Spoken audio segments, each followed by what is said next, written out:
Alright, so this is going to be part 6 to what if Deku had John's powers from Unordinary. So with that being said, let's just roll the intro.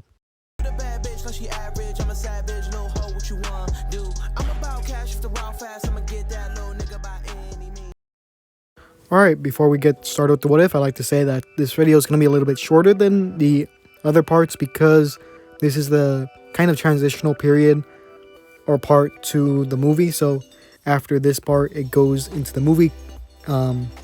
So yeah, so this part is only going to go over like two things, which is the students versus heroes. That's like the main thing. So yeah, so our story would begin around, I guess it'd be the day after, or actually no, it'd be the week after the kind of internships and they're coming back to school.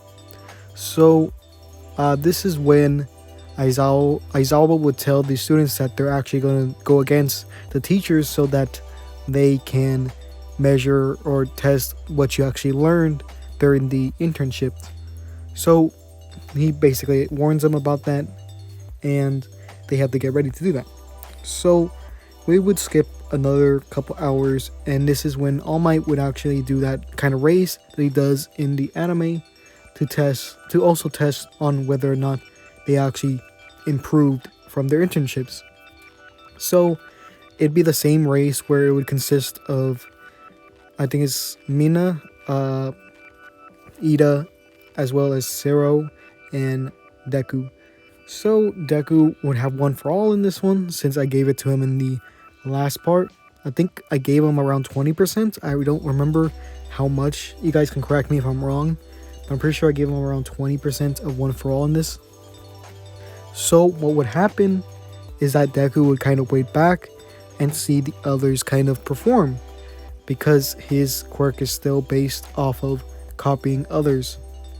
So what Deku would do in this instance would try to get to a high place so that he could see everyone and basically copy their quirks, which he does successfully. So I asked you guys last time what, Deku should have for, or how his quirk should improve.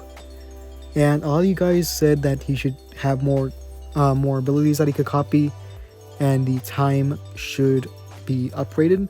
Some people said they wanted it permanently. I'm not going to do that since it's kind of the entire purpose of it just being the entire idea of the powers that it's getting copied. But he is vulnerable when he doesn't have any or when they are gone, right? So that's why I don't want to give him permanent kind of copy powers. So we're going to up his ability to copy by 2. So in total, he'll be able to copy 6 powers at once and be able to use them all at once. But he won't have them forever. He'll have them for about a week. That's how much I'm going to upgrade it from. Because before that, it was only a few days. But now it's going to be an entire week. So he would see Zero and both Ida running. Or he would see Zero swinging as well as Ida running. So he would combine these two powers, right? So what Deku would do is that he would use Zero's powers to kind of swing as well. But instead of just taking off the tape like Zero usually does, he'd be able to retract it, giving him the ability to kind of boot or pull himself upwards and into the air. By doing this, he would also use Ida's quirk and basically use a reciprocal burst to basically push him farther along, and he would basically keep on doing this. This would give him the advantage and be able to kind of get there faster than the others, since he does have both of the mobility quirks that are basically winning at this point, and he's using them to a better extent, causing him to gain more momentum with each swing. So he does this, and eventually he does get first place because his ability to copy it, as well as using one for all to kind of boost these quirks even further. So at this point, All Might would have congratulate Deku for getting number 1, and he would have thought to himself that it was a great pick, or it was a good idea to pick Midoriya as his next successor, since he is a very powerful student. He just needs to have his kind of they have to just fix his kind of philosophy on things, right? So after this is done, we would skip about a few days after, or I'm not sure how long it would take, but a couple days.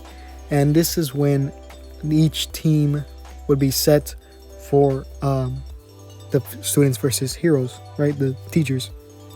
So it would be the same teams, that being Bakugo and Deku going against All Might, since both of them have grudges towards each other, and they have to get over All Might's shadow, right? Just how they do in the anime. All right, this would be the point where Deku and Bakugo would find out, and they'd be rather upset about it. Bakugo more than Deku, since Deku is trying to kind of change the way he thinks, so he's trying to kind of restrict his anger.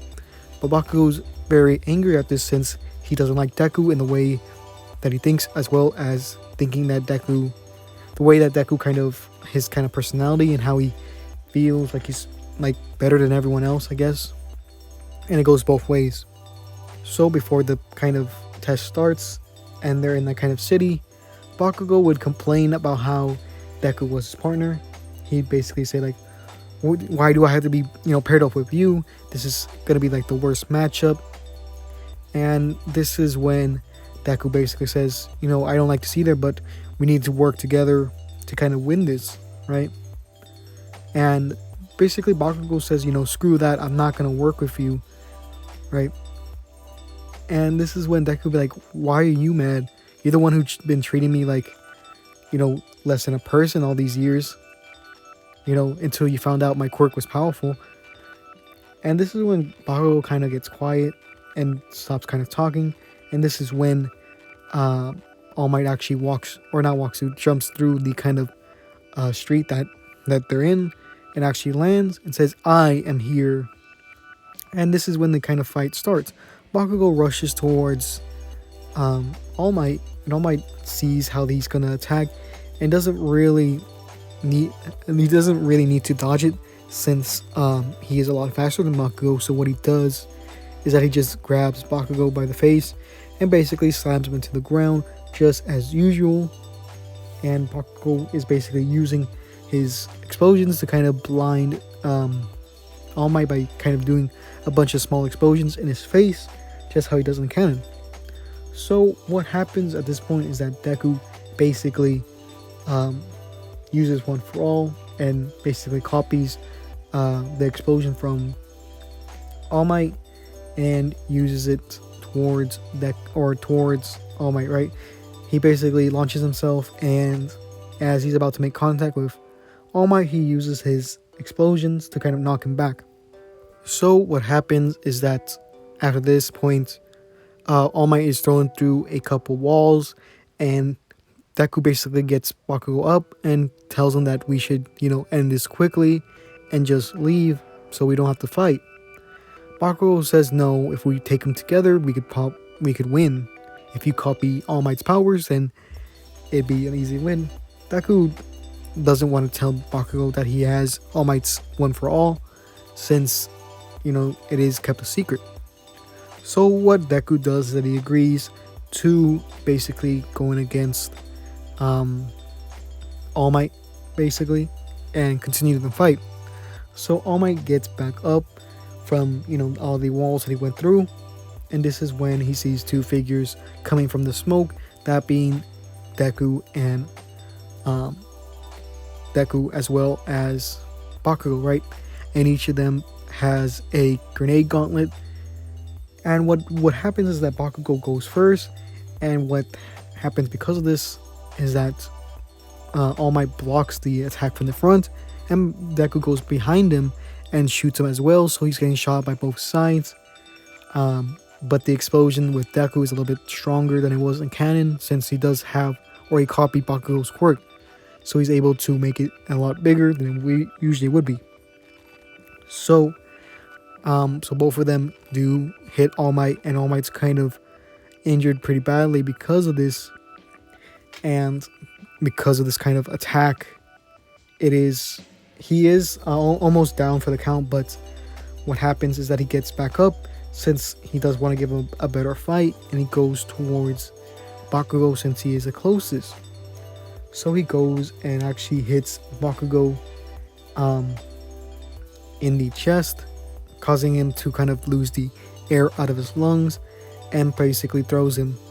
This is when Deku actually runs and gets Bakugo and catches him before he could land, leaving him on the ground kind of softly so he doesn't get hurt, and he runs towards back to All Might to basically finish the fight.